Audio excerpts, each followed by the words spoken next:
Good morning সবাইকে আমার নতুন একটা ব্লগে সকলকে জানাই সুস্বাগতম। আজকে রবিবার 20 তারিখ। আমরা আজকে ফিরছি কলকাতা থেকে ঘাটালের বাড়িতে। আর ওদিকে বৌদির কোলে রয়েছে আমাদের মাম্মা, আর পিছনে আমার মা, আর রয়েছে ও আর সোমনাথদা, কেষ্টদা। এখন আমরা বেরিয়ে পড়লাম যাওয়ার জন্য। কখন পৌঁছবো ঠিক বলতে পারছি না, কারণ আজকে অনেকগুলো কাজ নিয়েই বেরিয়েছি।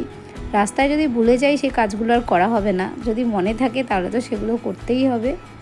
তাই এখন তাড়াতাড়ি করে বেরিয়ে পড়লাম। আর এদিকে মা ওকে অনেক অনেক আদর টাদর করে তারপরে ওকে সামনে দিয়ে দিল। ভেবেছিলাম ও পিছনেই থাকবে, কিন্তু না, ও সামনে বসবে, সামনে দেখতে দেখতে যাবে। যাই হোক, আমরা এখন বেরিয়ে গেছি। এবার ওখান থেকে আমরা যেতে যেতে অনেকগুলো কাজ আমরা করে নিলাম। আসলে প্রথমে ছিল ওর একটি ডাক্তার দেখানো, যেই চেক আপটা আমার 7 মান্থের প্রেগনেন্সিতে করা হয়েছিল, ঠিক সেম চেক আপ ওর আবার 2.5 মাস বয়সে ডক্টর করতে বলে দিয়েছিল। তাই আমরা এখন চলে এসেছি অ্যাপোলো ক্লিনিকে। এর আগে না এরকম সুন্দরভাবে কখনো ভিডিওটা বানানো হয়নি, কারণ যেতাম কিছু কাজ করে আবার চলে আসতাম। কিন্তু এবার একটু ওকে নিয়ে করলাম, কারণ আমার তখন থেকে প্ল্যানিং ছিল যে ওকে নিয়েই বানাবো। যাই হোক, ডক্টর এসে গেছেন। আমরা ওখানে পৌঁছলাম দুপুরবেলা 2:30 নাগাদ। ডাক্তার 3টের সময় চলে এসেছেন। এরপর ডাক্তার দেখিয়ে ক্যাশ কাউন্টারে পেমেন্ট করে আমরা চলে যাচ্ছি। আর এনারা না সবাই জানেন আমরা কত দূর থেকে আসি, তাই আমাদেরকে আর আটকান না। ওনারা খুব তাড়াতাড়ি আমাদেরকে রিপোর্ট পাঠিয়ে দেন যাতে আমরা ডক্টরকে দেখাতে পারি। বেরোচ্ছি এখন ডানলপ, ব্যস্ততম জায়গার, ব্যস্ততম শহরের ব্যস্ততম রাস্তা। যাওয়ার আগে একটি ইম্পর্ট্যান্ট কাজ বাকি রয়ে গেছে। আবার একটু ব্যাক করতে হলো শক্তি অয়েল মিলে। শক্তি অয়েল মিল সব থেকে পুরনো, প্রচুর পুরনো একটি অয়েল মিল। এখানে খাঁটি সর্ষের তেল পাওয়া যায়, যেটা বাজারের থেকে একটু বেশি দাম হয়। তাই আমরা বেশি করে ওর গায়ে মাখানো তেল স্টক করে আমরা নিয়ে যাই, যাতে অনেকগুলো দিন চলে যায়। পরে যতবারই আসবো ততবার কম কম করে নিয়ে যাব, কারণ তেল আবার বেশি দিন রাখলে তার গুণটা নষ্ট হয়ে যাবে। এই তেলের সাথে আরও অনেক কিছু মিক্স করে আমি বানাবো। আর এদিকে গাড়িতে ও একটু বসে ফিট করছিল। তারপর আমরা আবার বেরিয়ে পড়লাম।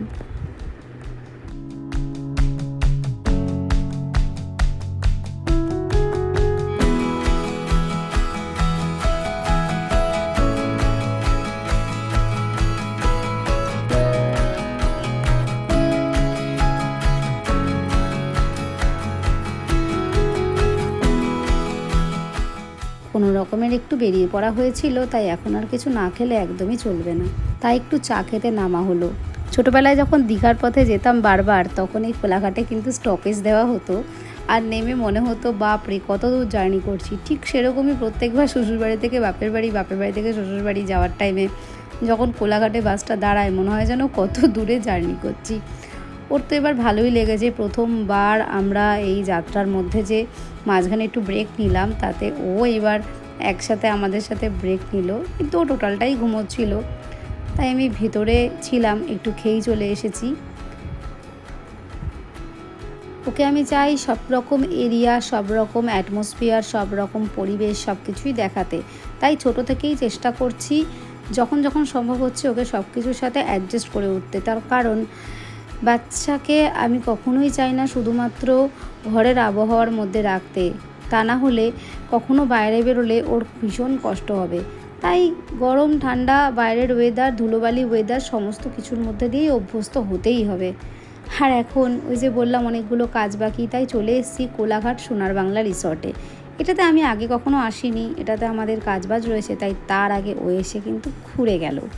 চলুন তাহলে দেখি আমরা কিভাবে এখন পুরো রিসর্টটা ঘুরবো, আর ও ঘুরে দেখবে আর কেমন এনজয় করবে। প্রথমে ঢোকার মুখে এরকম একটি চার্ট দেওয়া আছে, কোথায় কি রয়েছে সেটা দেখতে বুঝতে সুবিধার জন্য। তারপর পাশে এরকম বড় একটা পার্ক, আর রয়েছে ওই যে বড় বড় ঝোলা ঝোলা নেস্টের দোলনা। এগুলো আমরা লাস্টে বেরোবার সময় ঠিক চড়ে নেব। এখন চলুন তাহলে নদীর পাড়টার দিকে যাওয়া যাক।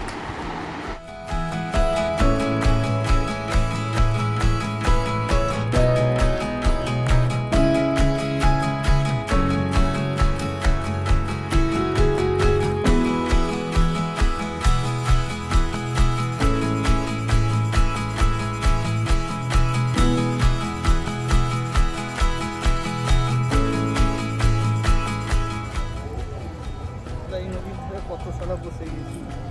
এই জায়গাটা আলাদা লাগছে তাই, আর কিছু না।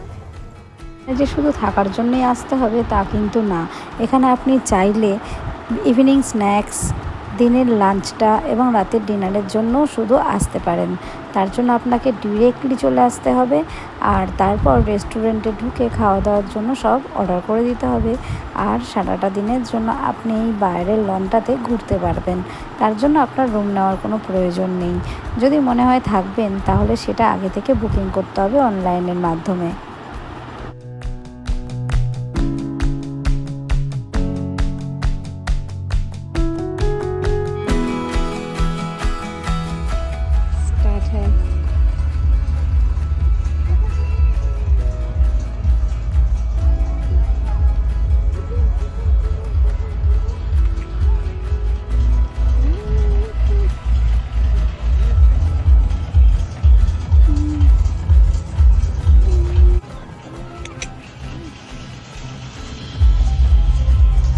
এমনভাবে বসে বসে ঘুরবে যেন বড় হয়ে গেছে, তাই এখনও দরকার ওই বুক ক্যারিয়ারটা।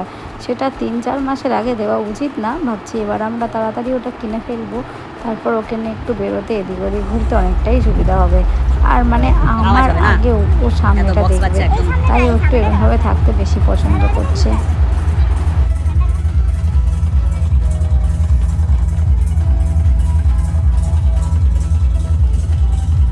জায়গাটা হচ্ছে ওদের আর এক রকম রেস্টুরেন্ট, ওপরে ছাউনি দেওয়া 4 চালা মতন, বেশ সুন্দর। এর ভেতরে বসে বাইরে থেকে বৃষ্টি দেখতে অসাধারণ লাগবে। চলুন তাহলে একটুখানি ওকে সুইমিং পুলের দিকটাও ঘুরিয়ে দিই, বড় হয়ে তো অনেক যাবে, আর তারপর সেখানে গিয়ে অনেক নাচানাচি করবে, অনেক স্নান করবে, তাই এখন একটু দেখে নিক। আর এই ভিডিওগুলো বড় হয়ে যাতে দেখতে পায়, তার জন্য আমি এরকমভাবে করে রাখার চেষ্টা করছি।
তখন ধরে আমার সাথে ঘুরে দেখতে দেখতে নিশ্চয়ই বুঝে গেছেন যে অনেক খেলার অ্যাক্টিভিটি রয়েছে। বাচ্চাদের কিন্তু বোরিং একেবারেই লাগবে না, আর বিকেলবেলাটায় আসার চেষ্টা করবেন, কারণ এতে ওরা সব অ্যাক্টিভিটিগুলোকে এনজয় করতে পারবে। এই নেস্টের দোলনায় বলেছিলাম যে ওকে বসাবো, এটা কিন্তু বড়রাও বসে, আমি বড়দেরকেই দেখেছিলাম। তারপর ভাবলাম না, ওকে একা একটু চড়াই, ও একা একা একটু দোলনা চড়ুক। বাড়িতে ওকে দোলনা দেওয়া হয় না, কিন্তু ওখানে দেখে যাই হোক ভালো লাগলো, তাই ওকে দোলনাটা চড়ার জন্য বসিয়ে দিলাম।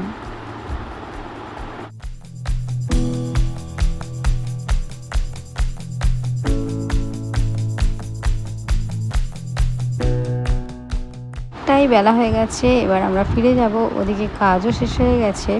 এখানে দেখুন বাচ্চাগুলো কেমন লাফালাফি করছে। So enjoying this place. তাহলে আর দেরি করবেন না, চলে আসবেন। ভালো থাকবেন। ভিডিও ভালো লাগলে লাইক, কমেন্ট, শেয়ার, সাবস্ক্রাইব করতে একেবারে ভুলবেন না। হবে আবার নতুন একটা ব্লগে।